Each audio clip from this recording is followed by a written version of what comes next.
chart of accounts. So key issues. Entities are required to maintain updated fixed asset registers in the IFMIS asset repository module. 2, boards of survey are mandated to validate assets by 30th June 2025, and it is expected that they have done that. All financial assets and liabilities must be recognized in the opening balances as at 1st July 2024, and that happened.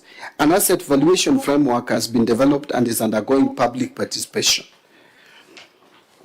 You know, this is another challenge that we've had, actually, to really get to know the value of assets, even the land that the government owns.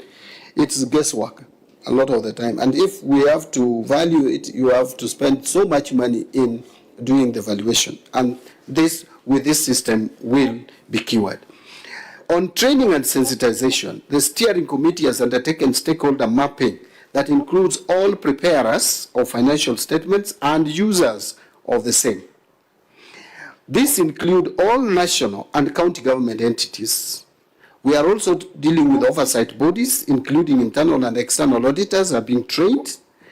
PFM officers are also being trained. The national and county assemblies committees, including this committee, we are mapping out program on training and sensitization.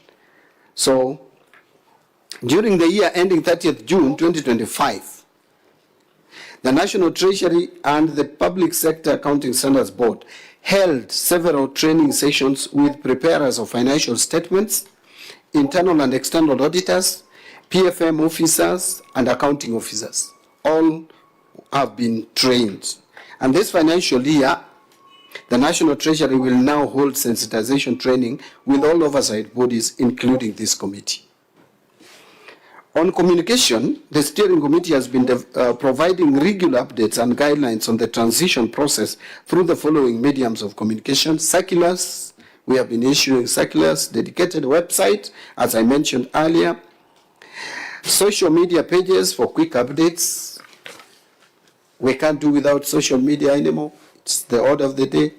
Emails, posting of guidance materials through a dedicated website, and as I told you, in the desk of our Director General Accounting Services and Quality Assurance, print media also, and newsletter and publication. So, as I conclude, Chairman and Honorable Members, significant progress has been made in institutionalizing accrual accounting, including the establishment of governance frameworks, stakeholder training, and interim reporting mechanisms.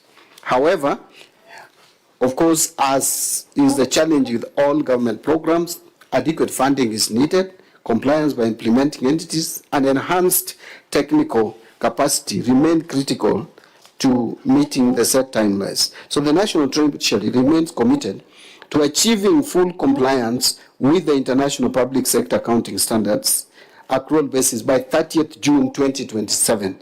Regular updates will be provided to this committee, and again, I want to repeat as I wind up that I am very confident that the steering committee would be willing to appear before you, led by the chairperson or the chairman, who is my PS in charge of National Treasury, to explain further the technical details around this system or migrating to this system. Thank you, Chairman, and that is my submission. Thank you, CS.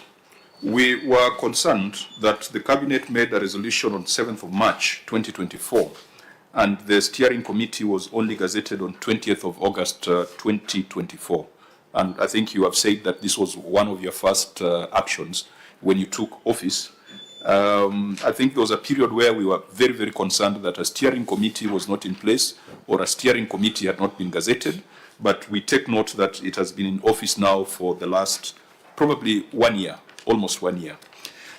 In the next few months, we'll be considering reports from county governments prepared on accrual basis.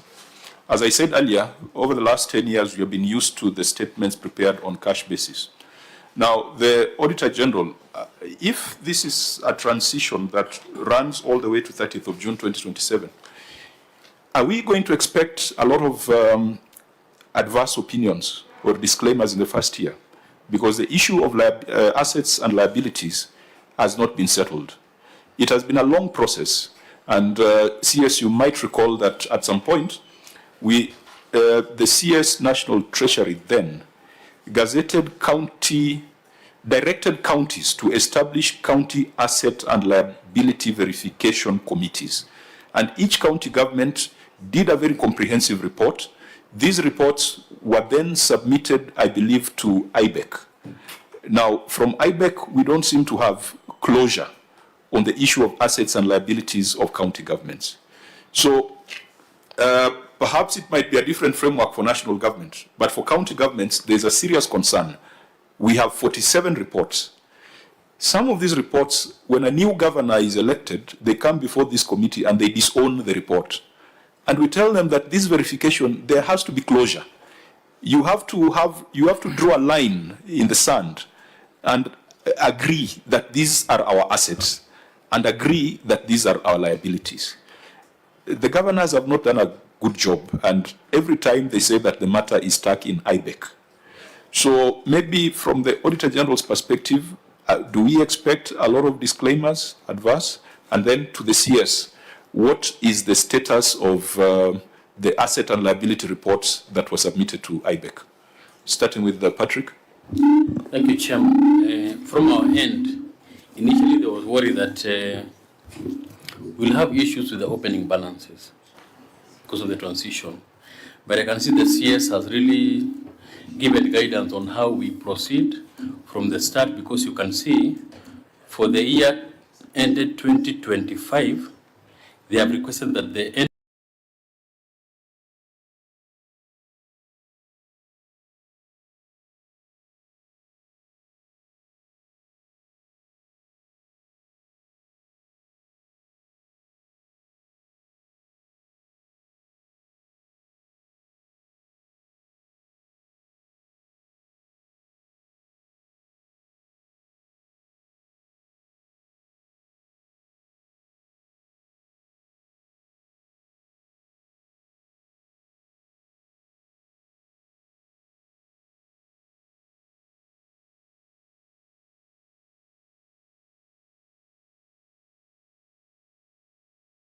entities prepare an opening statement of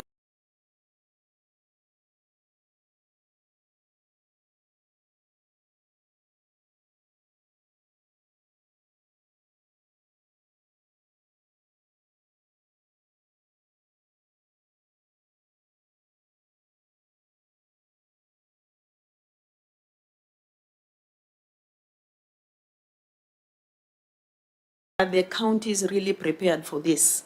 Because that will be the starting point. And if they are not prepared, the question Chair is asking is going to happen. So have you established that the counties are ready now to take off from what you have actually established? Thank you. CS. Chair, you'll allow me to begin from where you started, asking about the inordinate delay. And I want to address you by stating that when I'm sure you watched my vetting, and there's things that I committed myself to. One is this accrual basis of accounting. I also talked about zero-based budgeting. I talked about e-procurement, and I'm committed that we must deliver on this. So I found the government already had started or rolled out a program for this. So what I've done is to help it move further, and that is why it was one of the decisions that I took to roll out by gazetting the steering committee in August. On the issue before us, that you see, the auditors, whether we are expecting adverse reports in the first year, I don't think so, because one, the auditors audit based on policy of the government. We have decided to take advantage of the exemptions provided through the international standards, accounting standards, that we are rolling out this program in 3 years. So we started with the easier ones. Where there will be much complication is the fixed assets. Financial assets, usually, there is no much complication in terms of even valuing, because the values are there. So the financial assets are easy to determine their value. And financial liability. That is why we, in the first year, we have restricted ourselves only to having financial assets and financial liabilities. Then we move to the second year or second transition, where besides the financial assets and financial liabilities, we are bringing in inventories. And inventories also are easy to tabulate because inventories are goods that are acquired or procured within the year, and they have not been utilized. So they remain as stock. If you are in business, they would be stock of trade or stock in trade. So that will be the. Now the final year is where now we have to roll it out fully and bring in the elephant in the room, which is the fixed assets and long-term liabilities that would be difficult to quickly determine. And so the understanding here is that within this period up to 30th of June 2027, we are able to have a system where we are going to determine the value of all assets, both for national government and county government, the fixed assets. And you have asked a specific question, and that ties to what Senator Dulo has asked, whether county governments will be ready. We are preparing them to be ready to be able to determine and get these values. And again, you are right that there is the valuation committees, the asset valuation and liabilities valuation committees have been working on this. But we feel that time is enough for us to be able to determine. And by the way, counties should even find it easier to determine their fixed assets unless the assets that were handed over by the national government, which will go through the same valuation process as national government assets. But counties acquiring new fixed assets, they should find it easier because at least these were not acquired long ago. Counties have not been in existence for far too long. National government would even be worse because if you go to even the government buildings, some of them were built in pre-colonial period. And so determining their value may be very complicated. But still, we feel that period is sufficient enough. Finally, Chair, on the issue of counties disputing and rejecting what others have done before, I think this is something that we must deal with because governments are in perpetuity. And the idea that you are elected today to take up an office does not render those who were in that office before you and the decisions that they took illegal as such. So we need just to respect that governments run and people, the various officers take up positions which others have been occupying, including the office that I today hold. Other 17 Kenyans since independence have occupied this office and they have made decisions. I must also respect those decisions within the law. Only decisions that are taken outside the law I would not follow. So I hope that addresses the question of the preparedness of counties. We are still preparing them, and we feel the time that we have between now and 30th of June 2027 is sufficient enough for us to be able to have this system now fully operational. Okay, note the Director General Accounting Services is a project manager within the steering committee, and I hope there's a proper matrix for stakeholder engagement, because we didn't have to be the ones to call the CS for us to have this conversation. I don't know what the plan is. When did the steering committee plan to engage Parliament? Because already counties are reporting on this standard, and in the next couple of months we'll be receiving these reports. As per the original plan, what was the intention to engage Parliament? Chair, I may just take note of that as a concern from the committee so that we fast track, but I'm aware that the plan was to have it this year. So what we may need to do is to front load, or rather bring forward the engagement with the parliamentary committees, especially the relevant ones, so that you can appreciate this system even as we start reporting on accrual basis. Actually, the first year will not be very complicated because it's just reporting on financial assets and financial liabilities, which are very easy to determine, and their values can easily be ascertained even in the market.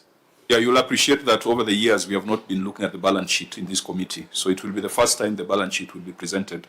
And so even in the private sector, whenever IFRS is updated, the boards, corporate boards are updated to anticipate the changes.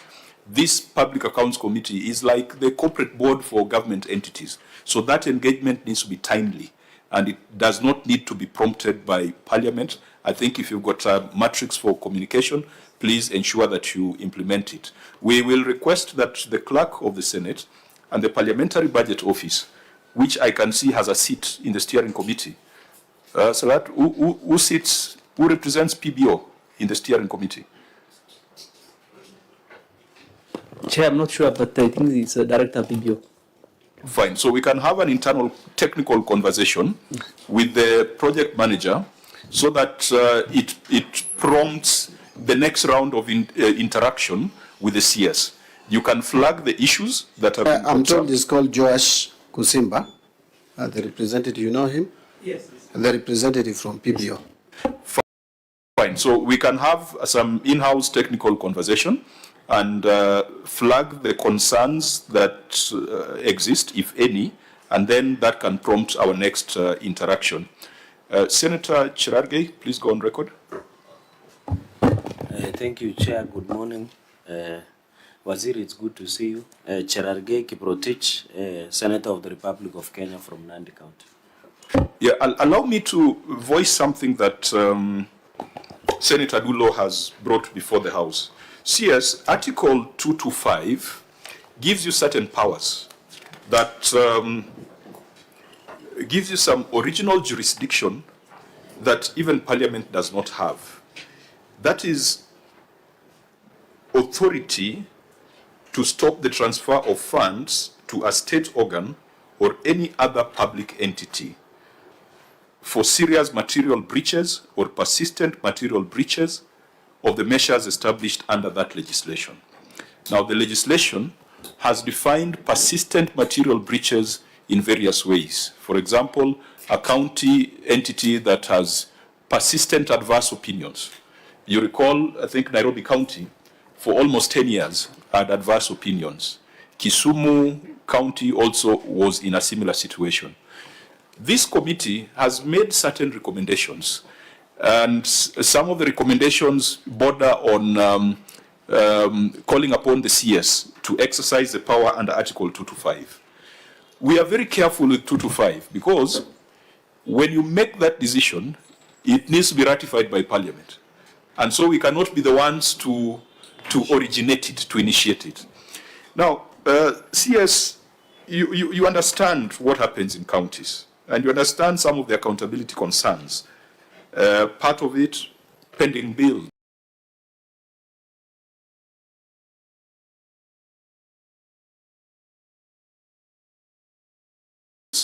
That remain unsettled for a long time. Of course, in year one,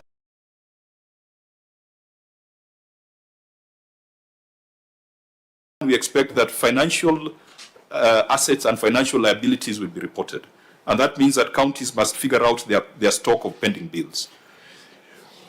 What CS Ukuri Atani tried it. He brought a resolution, he brought a motion or proposed a motion, and I think it was defeated in Parliament to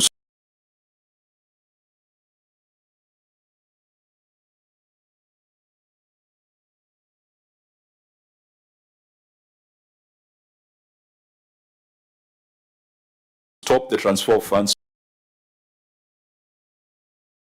to a number of county governments because of, was it Nyeri? Yeah, Nyeri has done fairly well, but there's some counties with huge amounts, which then even kills your economic plan, economic thinking, because if you're not paying contractors and the small service providers, perhaps the distaste and dislike of government is as a result of incompetence and inefficiencies at the local government level. So what are your thoughts on this? Because we really would wish to stop the flow of funds to some counties. But the Constitution gives you that original jurisdiction. CS. Thank you, Chair. Chair, first I will agree with you that a lot of happenings in the counties need serious attention and need to be punished, and at times a reprimand is required, because some of them is just kind of misbehavior, if I may, for lack of better words, on the part of county governments, where you find they even requisition to pay X and end up using the same and applying it and paying Y, and for reasons you don't understand, and keeping some of the pending bills longer than necessary. Although, again, there's a caveat that even national government, MDAs, also, Chair, I know you engage a lot with counties, but even the national government, and I've sat and chaired Public Accounts Committee, you find new bills or new debts paid and old ones are skipped. And that is why we have some debts dating to 2005 called pending bills dating to 2005, and now we are paying them, we are looking for money to pay them, yet there are some services that were offered last year and they have been paid, and others are like that. So this needs to be dealt with. And I agree with you that Article 225 gives my office powers to deal with some of these errant officers and counties. But again, my understanding of this article, Chair, is that you must exercise it as a last resort, and cautiously so. Why? Because when you stop transfers to counties, in a sense, you are not just even punishing the county government or the governor, but the whole county will suffer. There will be no services. And there are even staff in that county who, for some reason, have found themselves as employees of that county. And it is a lot of times not their mistakes. When you stop the funding, they will not get their salaries. And they also have the children, they have people who depend on them. So it is, I would say, a power that comes with the responsibility. You have to really be cautious. I know Senator Dulo submitted this request and it was transacted in my ministry. I know I signed off declining to stop transfers to Isiolo County. I think I'm correct. But my thinking is we should exploit and exhaust all the avenues to deal with some of these misapplication, mismanagement of public resources. And that is why we are coming up with systems that would deter some, like the issue of paying, requisitioning and paying different providers, avoiding and all that is being dealt with. The system we are, and I think we are implementing it this month. It may be very difficult now for counties. You see, the work, my primary responsibility as Cabinet Secretary is to come up with systems that would help stop some of this mismanagement of public funds. The other organs will deal with violation, starting with the Auditor General. Starting with control of budget, there is the Auditor General, we have ESCC, and I'm happy ESCC is in the room. We have DCI. All these officers are also put in by law to deal with the failure to comply. But it is my duty to prescribe systems that would help deter, and that is what I'm doing. So to get to the specific question, yes, I can apply this article, but I am also trying to be very cautious, because otherwise unintended consequences may be realized out of a very noble action. Senator Dulo? You wanted to say? Yeah. Thank you, CS. Of course, my county has been facing a lot of challenges, apart from what you have mentioned. My request then was during the impeachment process. And I hope you understand the way counties deviate a budget allocated to them, even salary and development, for other purposes that they are not intended for. And nobody actually takes action against those counties. As you've said, sometimes we end up punishing members of public by doing that. But the challenge is, how do we stop these issues. For example, you have mentioned about voiding. You've seen some contracts that are done yesterday are paid.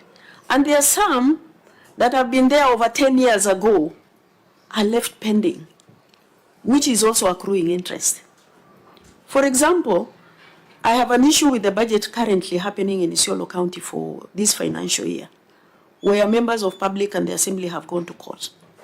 2 people sit, a clerk and a speaker who is actually even being challenged. We have apparently 2 speakers. Yeah? One who has imposed himself on the assembly through crook methods, that up to now, DCI is actually giving a position. A clerk and a speaker sit in a chamber where members are not even there. They sign a budget, approving the budget, without going to public participation, without committee being there, and force the deputy speaker to sign that particular budget. It goes to, government printer, appropriation bill is actually approved. How can you deal with that kind of a county? It's challenging.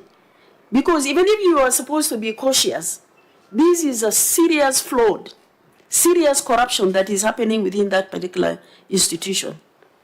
And that is why the Senate is actually frustrated. We say something must be done, in as much as we don't actually punish the communities living within those counties.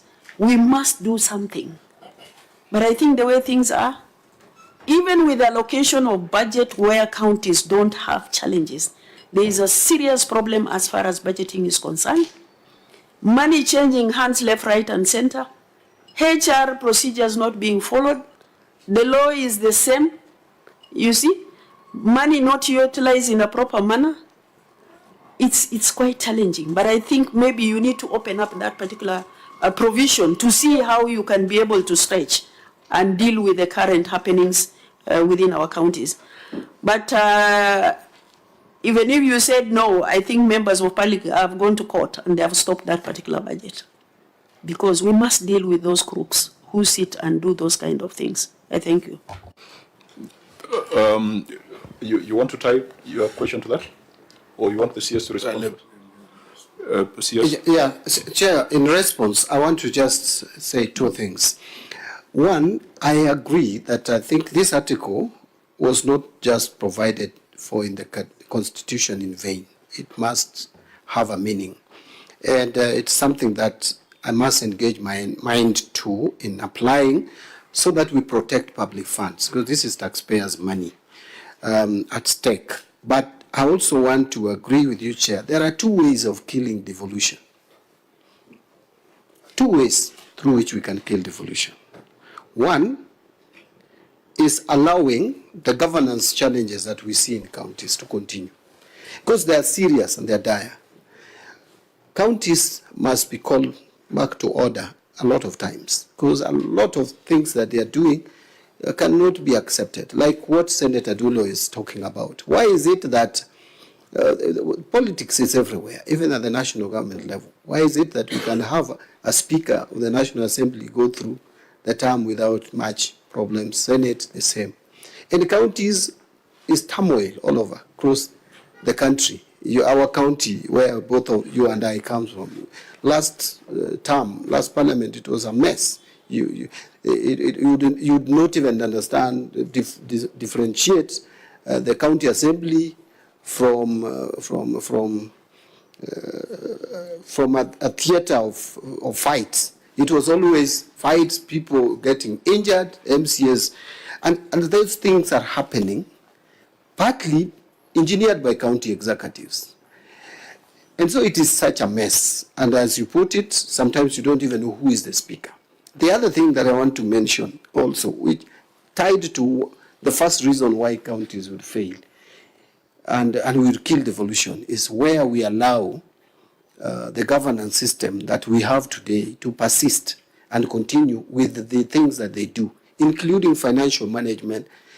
And I say, as you call for more resources, we should call for more accountability. And besides that, and beyond that, is also the question of even employment. are counties' employment bureaus. And I'm even thinking maybe there should be a suggestion that most of these offices, chairman, should be tied to 5 years term of a governor. Because you find a governor employs ward administrators, sub-county administrators, and village administrators. When a new governor comes in, removes all those people, put them in some directorate, doing nothing, earning salary, which they were earning when they were sub-county and ward administrators, and employs new ones. And employs director of ward, director of border, director of fisheries, director of what, and you even ask yourself what is the value that these people add. And so what happens is we are denied services as people who come from these counties. So that is one way that we must deal with. And where need be, we can apply Article 225. I guarantee that. Finally, the other way of killing devolution is if we recklessly allow the national government to step in and interfere with the counties. And it can happen. And it has happened previously. We had a devolved system of government, chairman, and it was killed. So the national government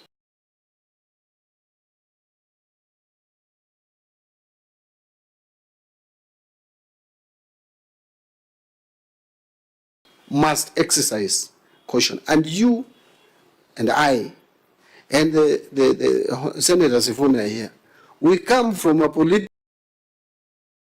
party which has prided itself as defenders and protectors of devolution. It would be wrong for me to sit at the National Treasury and be accused of working towards killing devolution and killing county government. And that is why I have to exercise caution in applying this article, so that I don't show the thirst of just, okay, one county, there are challenges, there are reports of misappropriation, no more funding. And you know, it is very easy for me because it gives me space and breathing space. Because when I don't transfer money to county, to Homa Bay, for example, that I'm not required now because of the constrained exchequer availability, I would be very glad not to transfer. But remember, yes, who is benefiting? It's at least 50% would still go to the county, yes. And it's for a maximum of 60 days. Yes. And you see the beauty, and that's why we want you to, as you've said, apply your mind to it, is that part of it is that the county must come up with a recovery plan. You are compelling the county to come up with a recovery plan within the 60 days. So it's not indefinite. Yeah. And that's what some counties need. We have what we call the list of shame. About 10 counties where their wage bill is 50% and above. I think our county, Homa Bay, is almost at 55%. Kisii is almost at that level. Mm. So you'll find a county where the wage bill is above 50%.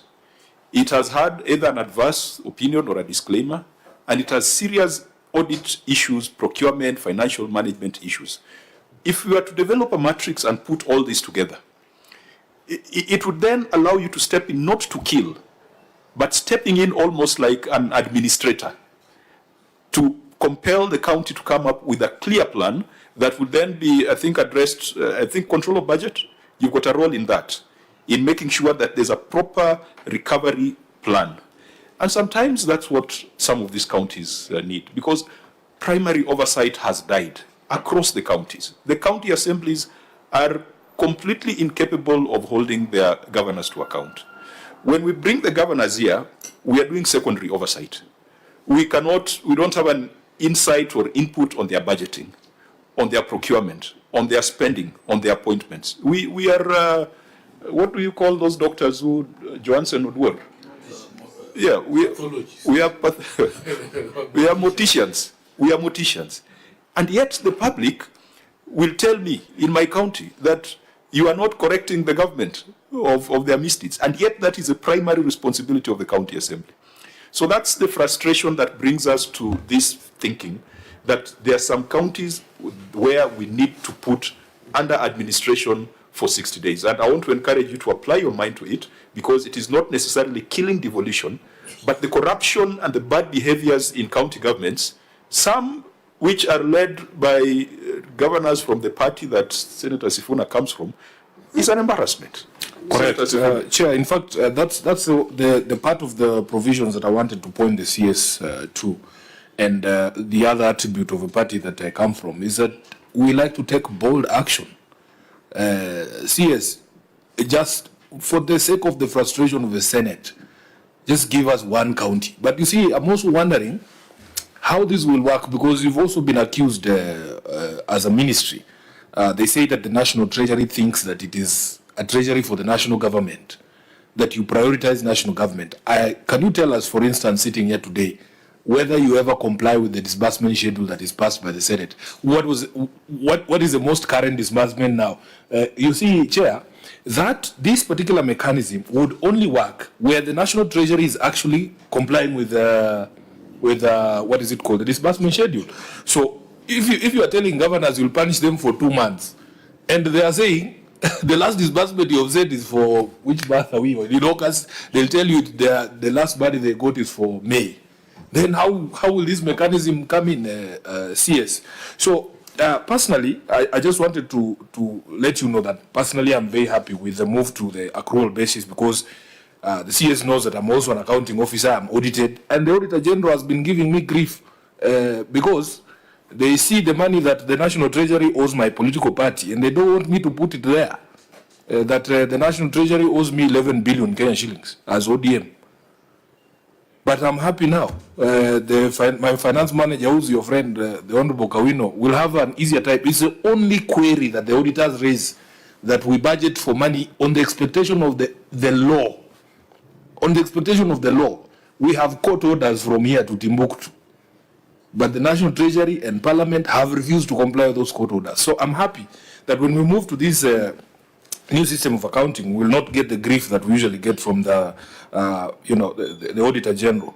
But that is the question you need to think about. If we do not comply with the disbursement schedule, then this mechanism cannot really help, because the governor will say that is the norm anyway.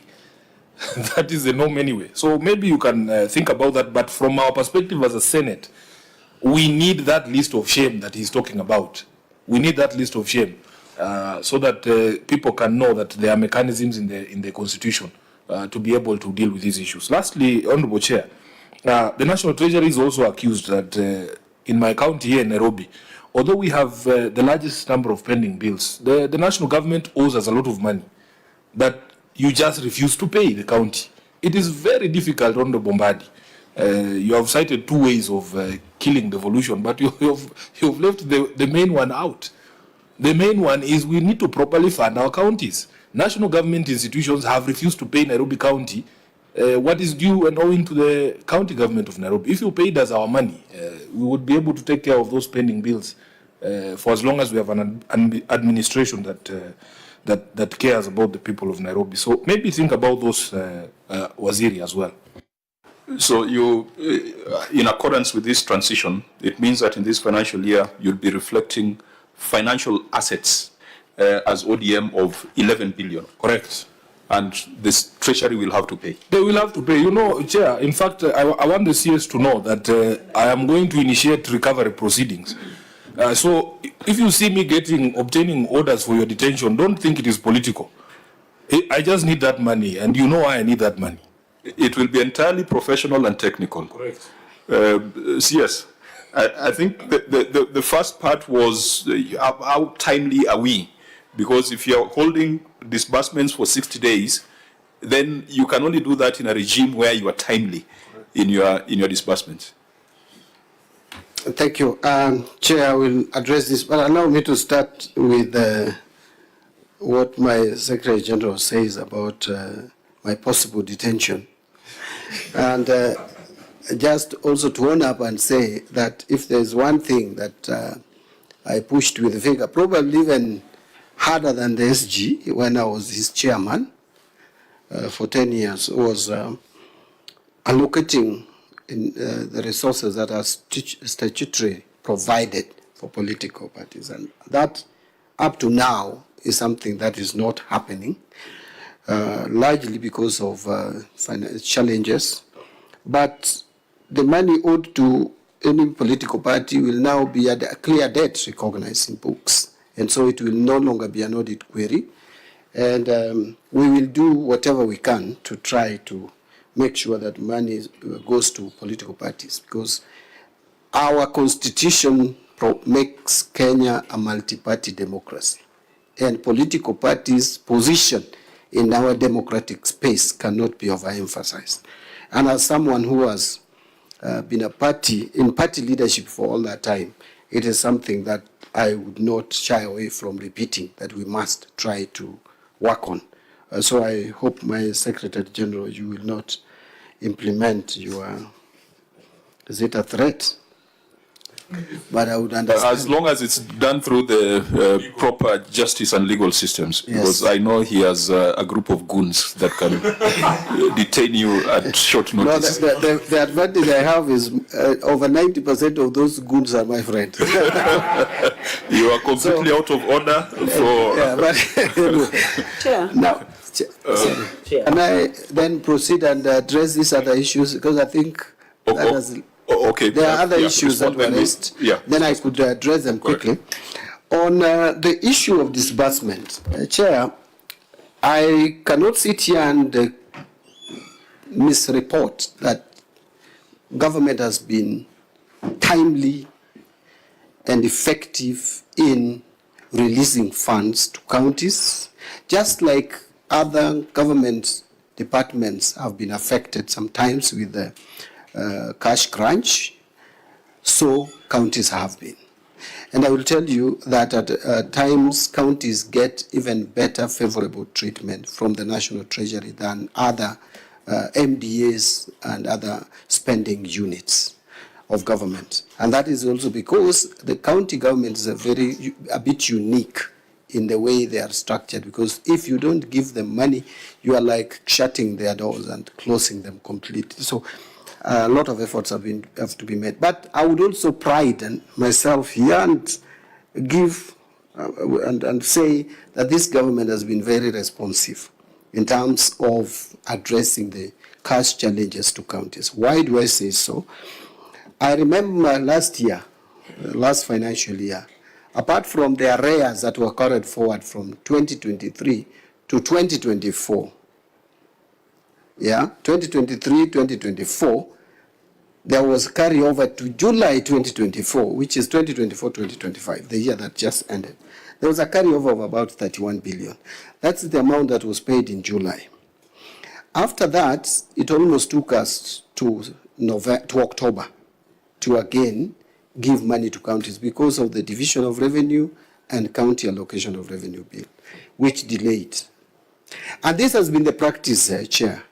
And there is no single year for a very long time when the government of Kenya, national government, has, through the National Treasury, has transferred full allocation for the year to the counties. But I must be with confidence and happiness, I would say that 2024-2025 was a different year. That by 30th of June 2025, we not only transferred all the allocations for 2024-25 to the counties by 26th of June, but that even the arrears for 2023-24 was paid of 31 billion in that year. So we paid all the 387 billion allocation plus the arrears that were carried forward. Now, that was done. In fact, the May transfer was done on 19th of June, and the June transfer, the June 2025 allocation was transferred on 26th of June. Now, even though we don't still have County Allocation of Revenue Act in place, which I think National Assembly, I don't know whether they passed it yesterday or they're passing it today. I think we have processed CARA. The Senate has done with it. Is done with it. Because the beauty is that this year DORA was approved on 30th of June, so there was no delay on DORA, but on CARA. CARA is in the National Assembly, the Senate, I'm aware. Actually, I think they indicated yesterday, I listened to National Assembly, they said they will pass it today, I think. Now, DORA, again, was passed quickly, Chair, and you'll agree now I can disclose that we had an engagement. The Senate leadership, National Assembly, and the Treasury. And we agreed that there is no need to fight. I mean, we are serving the same people. And when a proposal was put to the National Treasury to increase by 10 billion, I accepted on behalf of the National Treasury in consultation with the government. And so we quickly agreed, and in a record, for so many years now, we haven't had division of revenue bill being assented to before 30th of June. Now, this year, so I was saying, even without Kara, I've already given instruction to my team. On Monday, latest Tuesday next week, we are going to transfer the July allocation to counties in full to all the 47 counties. And so then we will now remain with August, which we are still in August today. But I want to commit here before the people of Kenya. Senator Sifuna, what are you whispering? I'm saying now, that sounds like us. Us who? As ODM. That's a very rare compliment. So that's why I wanted it to be. I'm happy. We are gradually moving towards, with my SG, towards him understanding what the expert they sent to the Treasury has been able to achieve. I think he has taken a bit of time really to appreciate this, but he's appreciating it, and I thank him. Now, so I want to commit here to the people of Kenya that the July allocation to counties, all the 47, will go latest Tuesday next week. And Chair, by the way, last financial year, we even cleared transfers to CDF in full, including the arrears of 13 billion from the previous year. Finally, even the pensions, even for women reps or the GAF was transferred in full, including the pension claims that came to Treasury, we processed and cleared. Now, on the issue of list of shame, I take note. I think I'm going to, as I said, I'm going to engage our minds more as Treasury on application of 225 of the Constitution, Article 225 of the Constitution, on how to deal with some of these counties which have persistently refused to follow the law in financial management. Finally, on Nairobi County, I want to agree. I think we must now, unfortunately, Senator Sifuna, through the chair, I've tried to engage. You know, we did commission from the report of the Senate, your sister committee, chaired by Honorable Sotsi. We constituted a team that looked into these, especially pending bills relating to pension schemes. And Nairobi County is a big culprit at over 100 billion owed. And Mombasa County is at 28 billion. The others are about $1 billion or less, but not to say that they also don't owe money. Now, I've tried to engage, we've sat with Mombasa County, and I wanted also to meet Nairobi County. Somehow it has been difficult. The governor sent his officers, but I thought if I have to engage, I need to engage with the governor because the buck stops with him. So once we get this engagement, we are going to agree. In fact, there are a lot of proposals. I don't know whether this report has come to the Senate, but it will come if it has not come. There are a lot of proposals how to deal with these amounts owing. The national government is owing the counties is owing the national government. We need to find a way of settling them in a way that both parties benefit. Yes, just confirm, the report is already ready on those proposals of dealing with those pending bills. Is the report ready? Or I had you... The report is actually has been submitted to me. Oh, okay. Yes, then, the report of the committee, and which will find its way to the Senate if it has not. Okay. I'll just work with my team. It's a very comprehensive report. They did a good job, and so we need to tie it up. So first I'll meet with the Nairobi County because it's the biggest culprit here. We engage and see how the national government can make good what we owe the counties and vice versa, so that this problem does not persist. So that is what I would say, not to deny that national government is also, not only, we owe the money. You see what happened also between the Kenya Power and Lighting with Nairobi County. We don't want such kind of scenes to happen in a country where we pride ourselves as civilized as Kenya. So I think those are the issues that were raised, Chair. Okay, just to allow us to prosecute the last question, Senator Dulot, Senator Cherargei, your final comments on this, then we go to the next. Chair, let me say that it's good that CS is here so that we can share our frustration as a Senate with you. Sometimes you don't sit where we sit, and there are a lot of challenges in the counties. And I think maybe you need to look at Article 225 and see how you can operationalize, because there are a lot of challenges on the ground. For example, counties going 3-4 months without even paying salary. I mean, it's unacceptable. Arrangements must be made on how these people salary should be made. Of course, you have said that you have settled much of the pending budget for counties, but it is still happening. There are salaries that have not been paid for 2 months, 3 months. These are people who are paying rent. They have kids going to school. I mean, it doesn't augur well, because sometimes the budget is actually diverted elsewhere. Number two, Chair, the concerns of revenue collected at the county level. You must do something, Chair, I mean CS, because there are counties that have refused to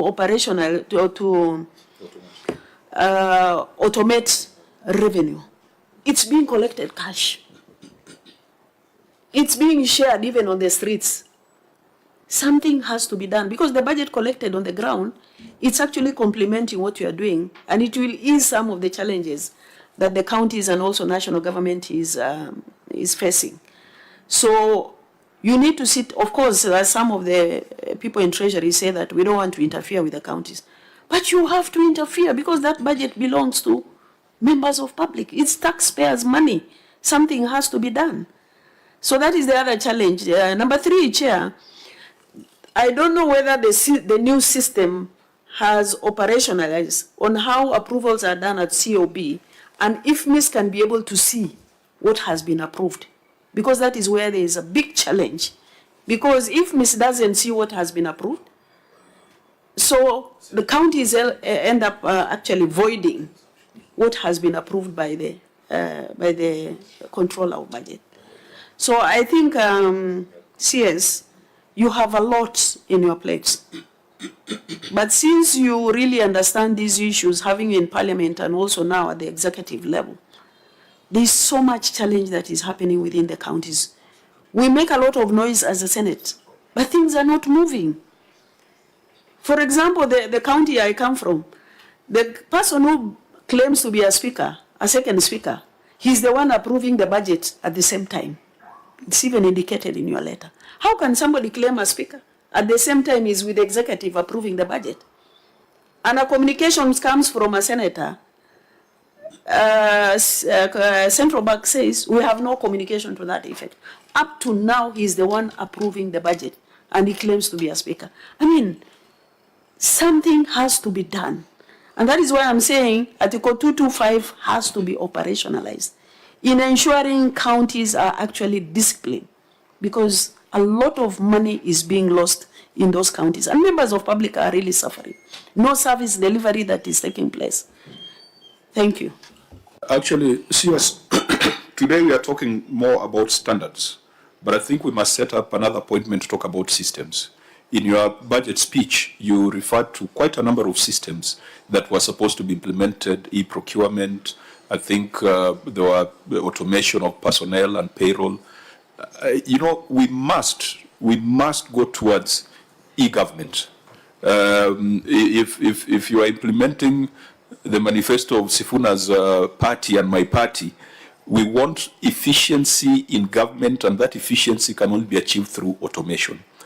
You have the power, again, you as the National Treasury, to prescribe standards and also to prescribe systems. And the question we have been asking governors is, fine, they have accepted IFMIS, prescribed by the National Treasury. They have accepted IPPD, and IPPD, I think, sits in the Public Service Ministry. But when it comes to revenue systems, that is where they draw the line. That is where they say that they are governments, that they have the power to source their own systems. And we know how these systems work. They are backdoors, they are loopholes, they are custodial accounts that sometimes are used to launder and siphon money. So we must have that conversation In the last government, the National Treasury, I think, attempted to come up with a unified revenue collection system for county governments. I don't know whether that's part of your key priorities and whether some progress has been made on it. So it is something that we can have a substantive meeting on so that we frame our questions, unless you have a quick answer on the integrated revenue collection system across counties. If not, then we can set a separate appointment. As you think through, Senator Cherargei? Waziri, mine is, I've seen in your response on evaluation and monitoring.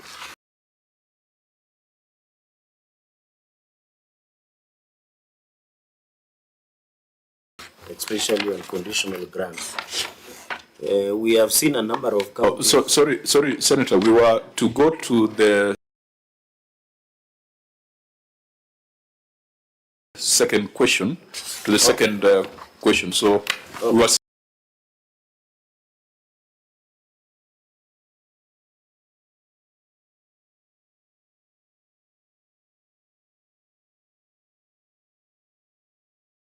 dealing with the standards and the transition. Okay, let me, on the issue of standards, as Chair, you have pointed out, there is this aspect, and I know my colleagues said about voiding of payments. When we met the controller of budget, she was saying that, I don't know what the Ministry of Treasury is doing because CRF accounts are with you, especially on requisitions from county governments. Controller of budget sometimes approves some of these requisitions, but towards the IB or internet banking and payment of suppliers of goods and services to counties, the COB was complaining that they no longer have a view. There is a veil of mystery where they can't track. So in your opinion, having sat as the Minister of National Treasury and Planning, what is your, what should be the way forward about having a legislative intervention or policy to ensure if requisition is made by CCM Finance, for example, to pay Y, that Y is paid? Because we know counties along the way they disappear and pay X. So the question is, what should we do to ensure that COB has powers, or what is the Ministry of National Treasury doing to keep in view? And finally, on 225, Waziri, I agree with you largely. So I think that's a very dicey situation, and I agree with you that that should be the last resort. In any case, the EACC and DCI should be punishing more these individuals who are doing financial misappropriation of county funds. We should not remove that knife at all, in my own opinion, for the sake of the people, because you don't need to, isikue ile msemo wa Kiswahili wanasema mtego wa panya uingia waliokuwemo na wasiokuwemo ama walioenda. I don't know whether that Chair, I'm not, I don't know whether that was, but I hope you understand the concept. Otherwise, you are doing a good job, and thank you for implementing the broad-based manifesto. You are not implementing the ODA manifesto. The minute Cherargei takes the microphone, then controversy begins. And Chair, that is why I want to request that I make just one comment and allow me to leave the meeting to Cherargei. The meeting belongs to Public Accounts Committee. Yes. But just so that we don't have these exchanges, we were having a very constructive engagement with Waziri. I just want to say, Waziri, that I like the answers that you've provided. There's a ray of hope that a few things might happen. I am happy you have said that you are ready as a ministry to engage with the Nairobi County government, and I want to give an assurance that I will get the message to the governor that he needs to sit down with you to have that conversation. This is the biggest headache in the city. I don't understand why he would not avail himself for such an important conversation. I have already actually sent him a message to tell him that it is unacceptable that he would miss such important conversations with the National Treasury. CS, I want to request that as a Senate, we need also to be given our space. Invite us to those meetings as well. In fact, if that report is ready as soon as it is, I would want that, I know there would be processes for you to get it to Parliament, but there is no harm, because we are the biggest problem, as you have identified as Nairobi. I would be more than glad to have that report, to see the proposals that you've made, and sometimes to just even highlight and give them prominence so that we can solve the problems for the people of Nairobi. But Chair, if that is the direction that the ministry is taking, I think they can, I can see some light at the end of the tunnel for the problems in Nairobi. Thank you, Chair. Thank you. I must also say that I've chaired this committee for a long time, and the CSS for National Treasury have been very uncooperative. Senator Dulo, you and I have been in this committee for the longest period, and it has been very difficult to get the CS National Treasury before this committee, because their mind is the National Assembly that approves their budgets. But you see, devolution is not just about counties. It has to be a balance between county governments and national governments. We are still a unitary state. So to that extent, CS, even though we had 2 missed dates, I must put it on record that we are happy that you've appeared before this committee. We will not be calling you for frivolous issues, because we know how busy your schedule is. But I think that at least on a quarterly basis, we need to engage. You have a representative who sits in this committee, Dr. Ndongo, and I believe he will be able to relay some of the resolutions from this committee. But at least once every quarter, we need to touch base so that we are sure that we are on the right path. On the list of shame, we will help you, PBO. We can do our own analysis and present the counties that we consider to be persistently and materially breaching the Constitution, the PFM. And then we can have a conversation, CS, so that you are also not accused of overreach. Let it be some conversation that has been prompted by the reports of the Auditor General, control of budget and resolutions of Parliament. Chair, I don't know why you are suggesting another report. We did a very good report on the fiduciary risk exposure. I think we can just start there. Yeah, we can just extract, yeah, it, because it already had the list of shame. Now, CS, you could respond to Senator Cherargei, and then we get to the final question, which will not take us more than 15 minutes. Thank you, Chair. Chair, again, I want to point out that my office and my ministry, we are willing and ready to engage. Actually, it is a constitutional responsibility to appear before the Houses of Parliament and offer accountability for the use of public resources, because these are not our resources, these are resources that belong to the people of Kenya. And as people's representatives, you have a duty under Article 94, 5 and 6 of our Constitution to hold us to account. And I want to report, Chair, that I've actually appeared before committees of the Senate more than of the National Assembly. And I've also appeared more in the plenary of the Senate. Actually, apart from the budget speech that I read on 12th of June, I've only appeared once in the plenary of the National Assembly, but I've appeared about 4 or 5 times, I think 5 times if I'm not wrong, before the Senate. That tells you that, to me, I am blind to whatever difference would be between the 2 houses, because the 2 houses have a constitutional mandate to hold us accountable. On Article 225, I think we have agreed that this is something that I'm going to exercise my mind to, and if there is any report that you have which will be of help, as Senator Sifuna has rightly put it, then we could start from there and act, so that as we shy away from, appear or to be shying away from taking decisions that we think would hurt the public, but we probably could be hurting the public more when their resources are misappropriated or misapplied. On the issues that have been raised, now let me go straight to the systems and to enhance efficiency in government. I want to point out that on this matter of on-source revenue, it's a serious matter of concern to me and to the ministry. And there are 2 areas to it.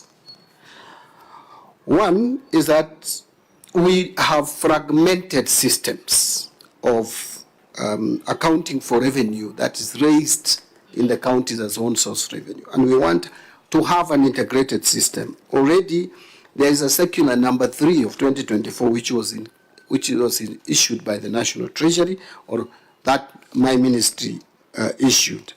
And we are rolling out the integrated county revenue management system. It is going to replace these fragmented county revenue management systems.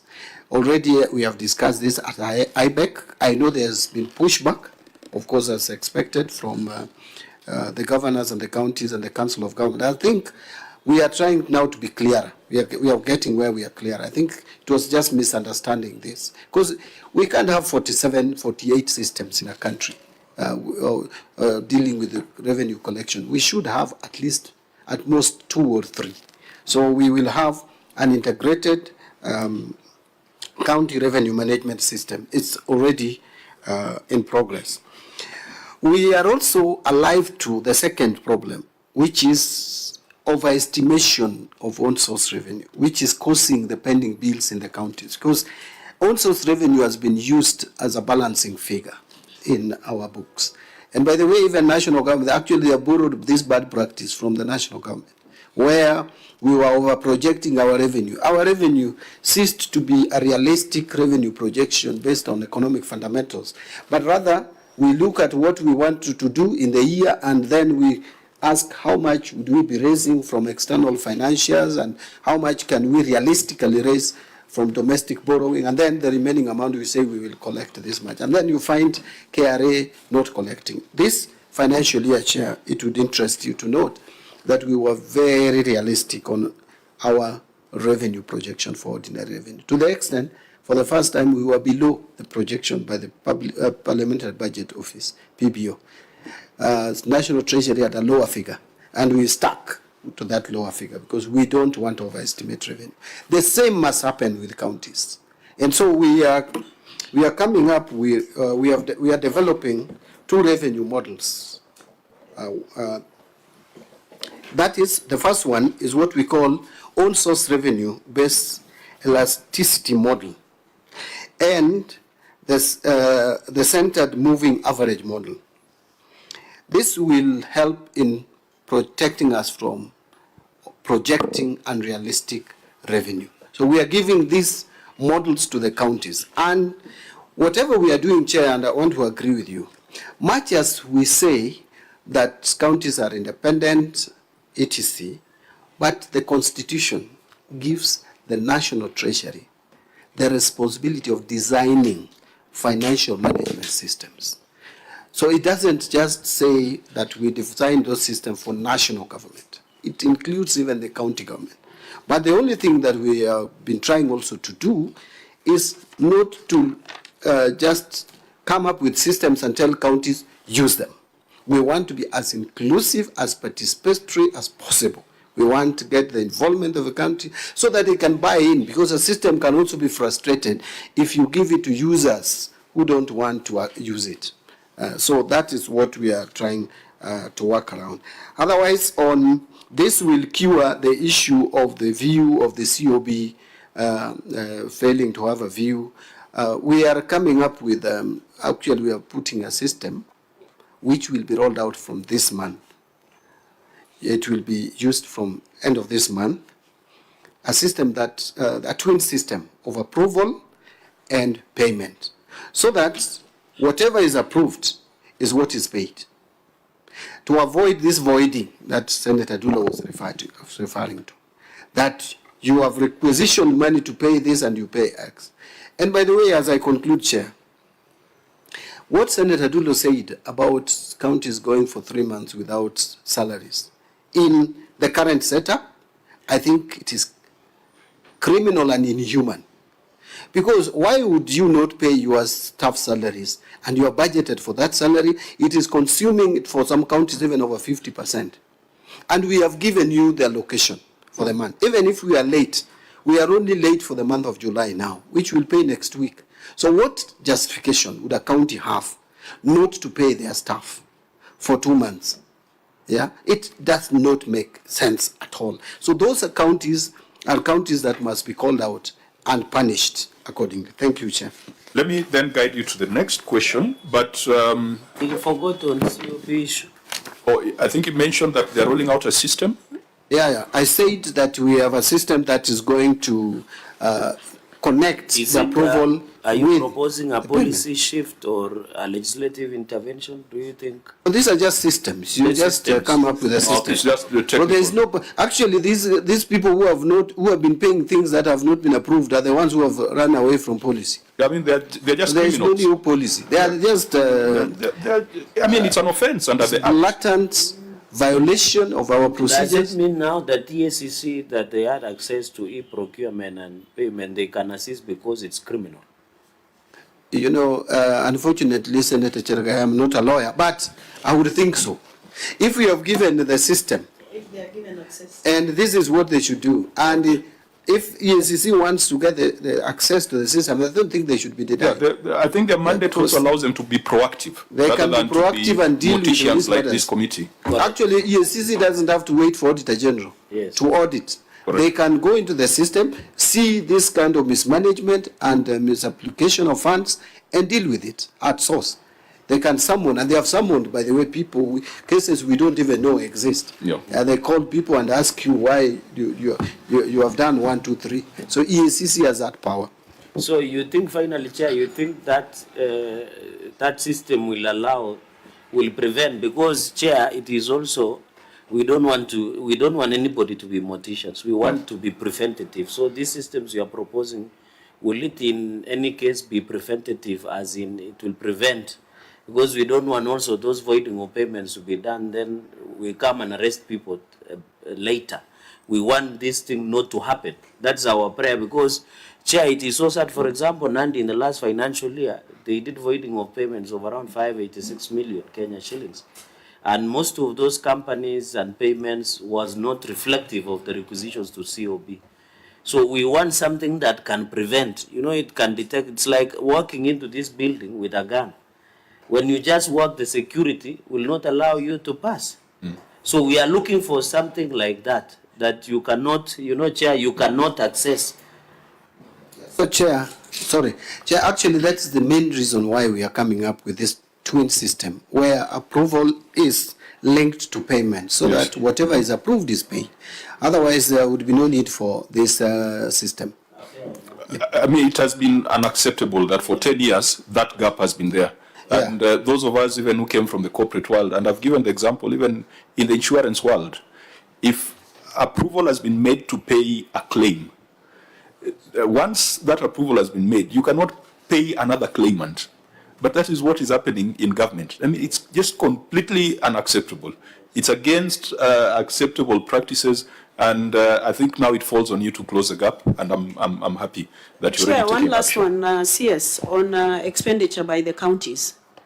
You know, some of the counties, they don't even submit their expenditure report. And that is also very critical. I don't know whether the system can be connected to that. Failure to submit your expenditure report. The budget process, when you do the requisition, should be actually dealt with. I don't know whether that's possible. Because at the end of the day, Kenyans should know how their money is spent. Yes. Yeah? I'll look into that matter of counties failing to give expenditure report, but that again is another criminal, because the law is clear on how you are supposed to report, and the timelines and the dates are set. If they are not complying, in fact, in my view, those are now the candidates for withholding of funds under Article 225, so that we don't give you money if you can't give you as a report. But I'll check if this system is also linked to that kind of reporting. CS, I think with this kind of engagement and positive engagement between the National Treasury and the Senate, let us not make counties places where people want to become governors so that they can be rich. Let counties be places where people go to because they want to serve. But at the moment, there are too many loopholes, and people go to counties to enrich themselves rather than to serve the people. And we'll be happy to walk this journey with you and to be able to achieve some of these things in your tenure as CS. Now, the last question was on conditional grants. I can see it's a 2-page report, which I think we can go through in the next 5 minutes. And if there are additional questions, we can do either a follow-up technical meeting or we can have another appointment. CS, proceed. The Parliamentary Budget Office has done an analysis that indicates that since 2013, 299 billion has been disbursed to counties as conditional and unconditional grants. This committee is concerned that we don't seem to have a very clear view on how the 299 billion or 300 billion has been used over the last 10 years. Proceeds, yes. Thank you, Chair. Chair, again, this was in response to the questions that were raised by the committee. First, I'm required to provide the current policy and funding framework guiding collaboration between the Government of Kenya and the development partners in financing county programs and projects. And number two, I will explain the criteria used in determining the type, amount, and distribution of conditional grants to county government. And there are other issues, two more issues that I'll deal with. So quickly, so that I don't spend much more time, this is my response regarding current policy and funding framework guarding the collaboration between GOK and development partners. Collaboration between the Government of Kenya and development partners is guided by the Public Debt and Borrowing Policy of 2020, which provides a strategic framework for mobilizing and managing external resources in line with the national priorities.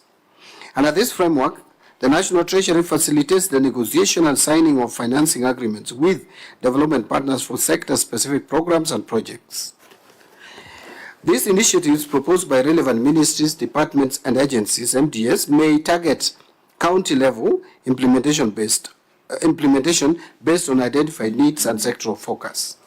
So while the National Treasury manages the financing process, implementation is delegated to the responsible MDS in accordance with the financing agreements, and this structure ensures that development partner resources are aligned to government systems while allowing for decentralized execution at the county level. However, Chairman, I want to point out something before I move to the next. If you just rely on this written response that I've given this committee, you may think it is a bed of roses in terms of the relationship with funding from development partners. The reality is not. The reality is the opposite. The reality is that we have a lot of challenges in terms of development partner funding, both at the national level and the county level. Why? One, we have committed so much to development partner projects which don't even take off for a myriad of reasons. And one of the reasons is the way we have been coming up as a country with what programs to be funded has been largely supply driven, where development partner from nowhere just appears and tells you, I have money here, I want to put it in this sector, and we pick it up. Some we even put, and there are condition precedents of counterpart funding. You lock it there, and it has even locked our budget to the extent our fiscal space is this narrow. Yet we have so many projects that are not progressing, and they have clogged the system. Whether it is World Bank projects, and we are working with World Bank to review their programs to that effect in terms of absorption. A lot of challenges. We don't even provide the counterpart funding, yet that is a requirement. You find there are accountability challenges, you have procurement challenges. So the reason why I did not put that here is because the government has taken note. And the Deputy President's office and my office are working. We have formed a team that is working in reviewing all the engagements and development partner funding in this country. We are reviewing the whole portfolio. We are looking at the challenges. We are looking at even how then do we get to projects to be funded by development partners. They must come from something. They must come from a government priority program based on Vision 2030 or better concept, or that concept or that manifesto of the government that will be in power at any given time. And that must cascade now to the the county integrated CIDPs, so that we tie development funding, development projects to government planning agenda, because we have not been doing that, and see how to deal with the challenges that these development partner projects are facing. If a project requires counterpart funding and we don't have it, there is no reason why we get into it. We must just say we are not ready for this program. And if the requirement by the development partner in terms of procurement is against or going contrary to our Public Procurement and Asset Disposal Act, then we need also to state that from the onset. We end up, Chair, even paying commitment fees and charges. We are charged for idle money that we have not even spent. And we have been doing that for years. So, in a nutshell, this is a work in progress, Chair. I want to just report that we are doing a complete overview and overhaul of development partner funding. I thought I should explain that. On the second question of the criteria used, which will be partly explained by what I've just said, but I want to say this in response, that the criteria used to determine the type, amount, and distribution of conditional grants to counties is dependent on specific projects and programs. They are therefore agreed upon between the county governments where the projects fall and the implementing MDS. Such information is summarized in the framework for management of each conditional grant that the MDS develop and submit to the National Treasury for inclusion in the county government's additional allocations bill in each financial year. Yes, Yes. I know you had requested that at 12:30 you had another engagement. It is 12:33. I could leave in the next 12 minutes. Since you have your submissions in writing, Yes. we could take note and maybe just ask, is there any part of this submission that you want to highlight or to emphasize so that I can save you from having to read everything verbatim? Yeah, no, I actually, I wanted just to point out some of the things that are coming up, like in question 4, I've actually explained in my off-the-cuff remarks. Yes. Where I've explained on what basis are we coming up with these projects to be developed, to be funded through development partners, through conditional grants and other grants. And maybe one thing that, yes. and what prompted this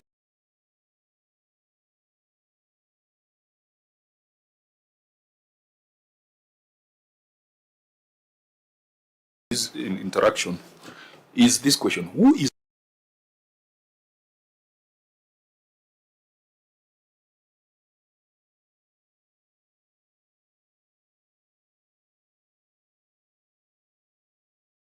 invites county executives? And we were asking ourselves, really, as Public Accounts Committee of National Assembly, should we be dealing with the county government staff, or this matter we can refer it to the Senate? We were belaboring. We were trying to argue with ourselves. But again, according to the way it is structured, the money comes through the line ministry, and so the state department that disburses the money to the counties, the accounting officer becomes again responsible in terms of PFM Act.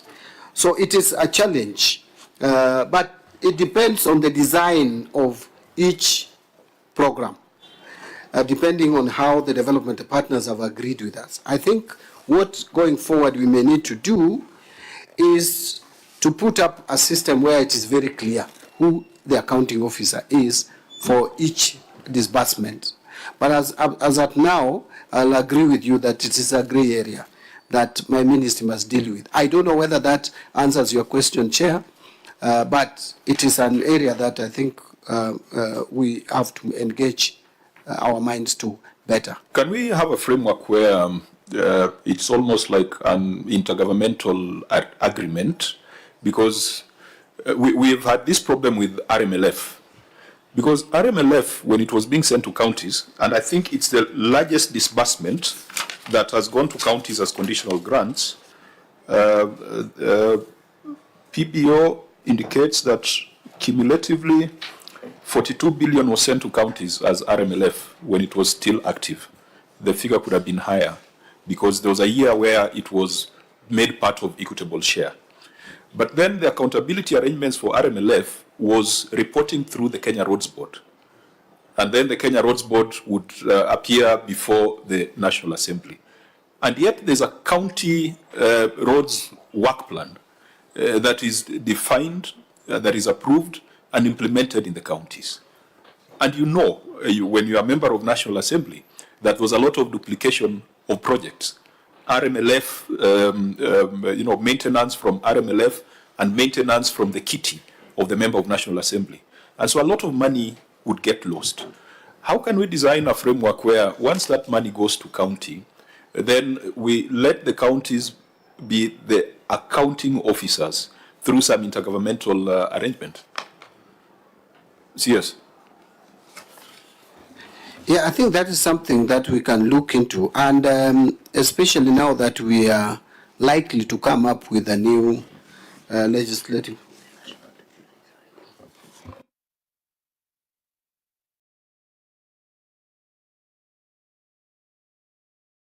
So, Chair, I think that is something that we need to look into, especially now that, especially on RMLF, that we have to come up with a new legislative framework to guide it, because there is now none.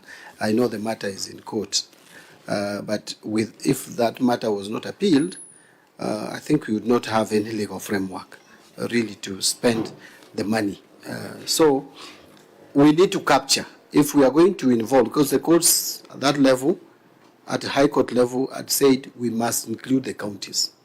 So in the process of doing that, then we must again come up with how then do we account for the money that is given to the counties. But I wish to report also that already we are coming up with a policy. The National Treasury is coming with a national policy on intergovernmental fiscal transfers. So all the monies that will be transferred to the counties or other whatever agencies, there is going to be a clear policy on how that should be accounted for. And that would clearly help us in dealing with this challenge that presently we are facing. Thank you. Perhaps one of the reasons why my members are in and out is that we have a speakers Kamkunji that was starting at 12 o'clock. So that also puts pressure on us to go and join that Kamkunji. But I think that you have done justice to the questions that we had sent to you. What I want to propose as the next steps is that the technical teams, and I'd like the project manager for this National Steering Committee to be in close contact with the PBO and with Parliament. We will do an assessment of the responses that have been submitted and see where the gaps are, and if there are certain gaps in terms of information, we can try to get the information back from the technical teams. And if that fails, then we will have to call the CS. But it was important for us to get the policy perspective from the CS. On systems, I think systems, we must also apply our minds to it. And I think we might need to have a separate session where we are looking at the entire systems landscape, because we would like to support you to have an efficient, automated government, e-government. And we must find a way of compelling county governments to automate their operations. I said earlier that you sit now at the national government, and you could go to a county that ideally ought to support the government because they voted for that government. But if the county government is underperforming, then the disaffection is not just, people sometimes cannot differentiate those two levels of government. Maybe the clever ones can differentiate, but if they go to hospitals and they don't find drugs, they'll say SHA is not working. They will not say the county government has failed. You talked about on-source revenue, and I am seeing a problem. Many counties had overestimated their OSR on the basis of fees from health facilities. Now, I've heard your colleague Duale talk about the need not to charge fees in level 1, level 2, level 3 hospitals. I mean, even Homa Bay County grew its on-source revenue as a result of greater efficiency in collection of hospital fees. But with this new SHA arrangement, with these new health laws, should we expect them to continue collecting the hundreds of millions from health facilities? And yet they have built a budget on the basis of those collections. They have gone ahead and signed something with CPF, which I think is something we still need to discuss and find out whether the necessary guarantees were obtained and whether it is an arrangement that required guarantees. I think that's I'll have a one-on-one with you on that, since we come from the same county, to ensure that everything is done accordingly. But it was based on expectations that they were going to collect revenue. So if the health facility revenue is not coming, where will they plug the 500 or 400 million gap to ensure that that loan is repaid. So we will have some follow-up conversations, some before the committee, some perhaps I might just walk over to the Treasury. I want to propose also the steering committee. Let us do a national workshop for oversight bodies, particularly focusing on county governments, where the Public Accounts Committee, Public Investments Committee of the Senate, alongside the Public Accounts Committees of county assemblies, because that's where primary oversight should be. CS, we tried as a committee to consider the audit reports of county governments by 30th of March for the first time.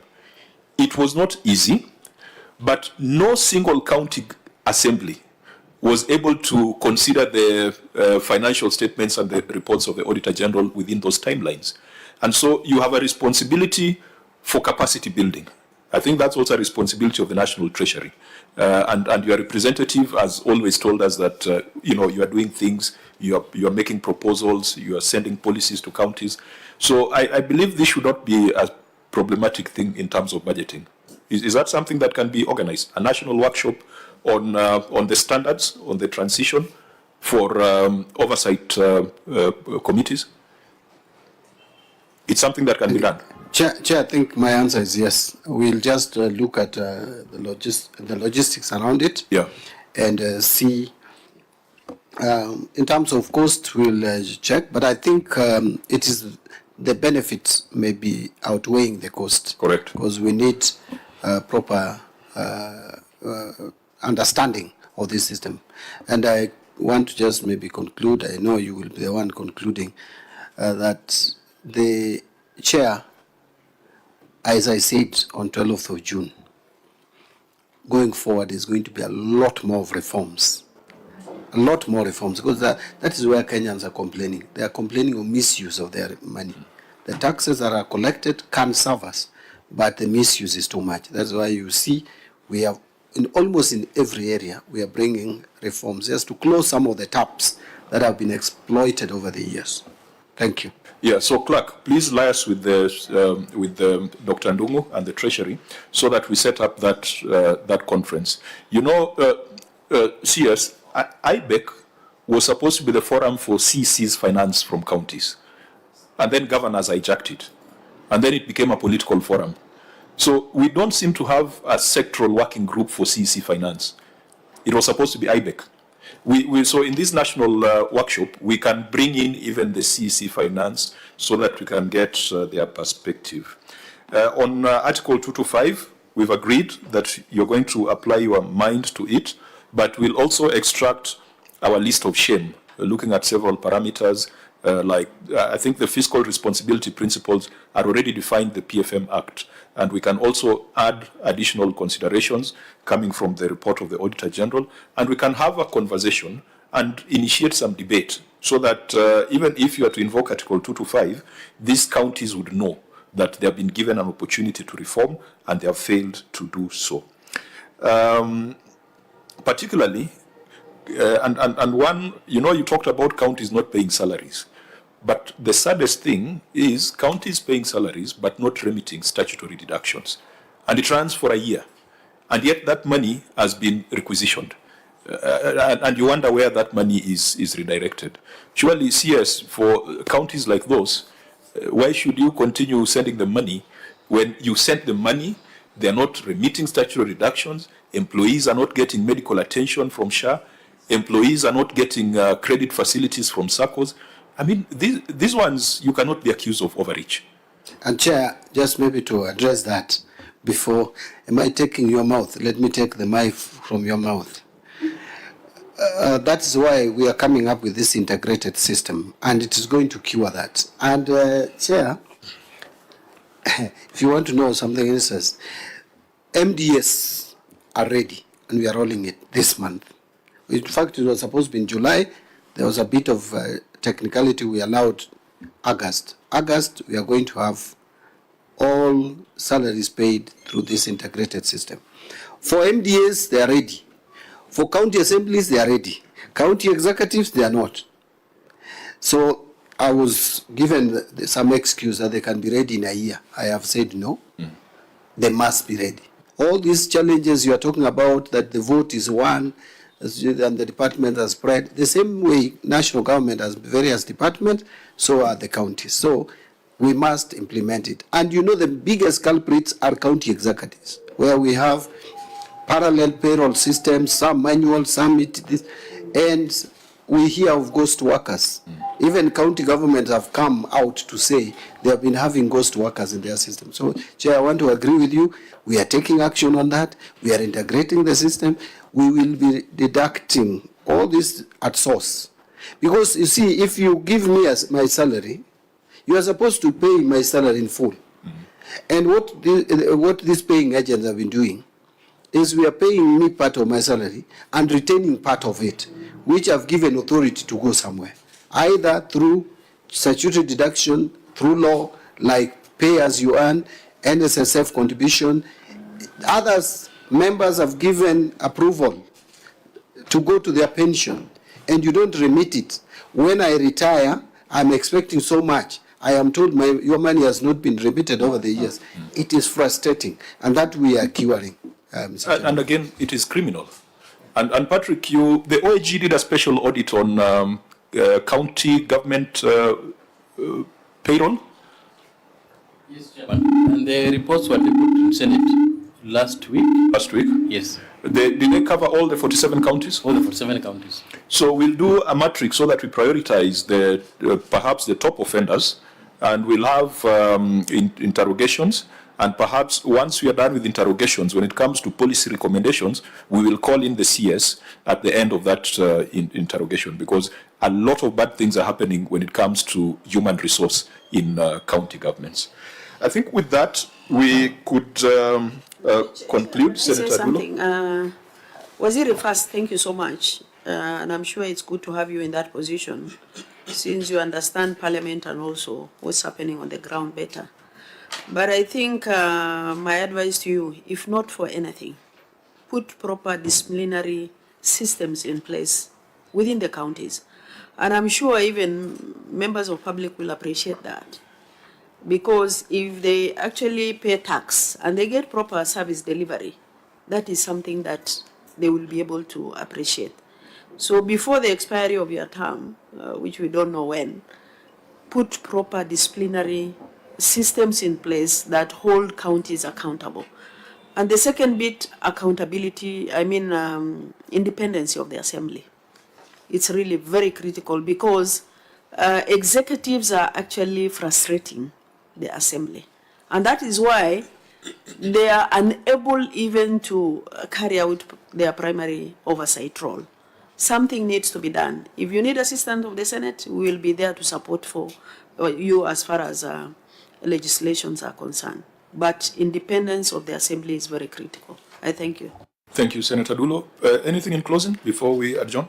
Yes. Well, just to thank you, Chair, for according us this opportunity to explain some of these reforms that we are putting in place to make sure that the taxpayers' money is used prudently, economically, and realizes the objective for which we are taxing Kenyans.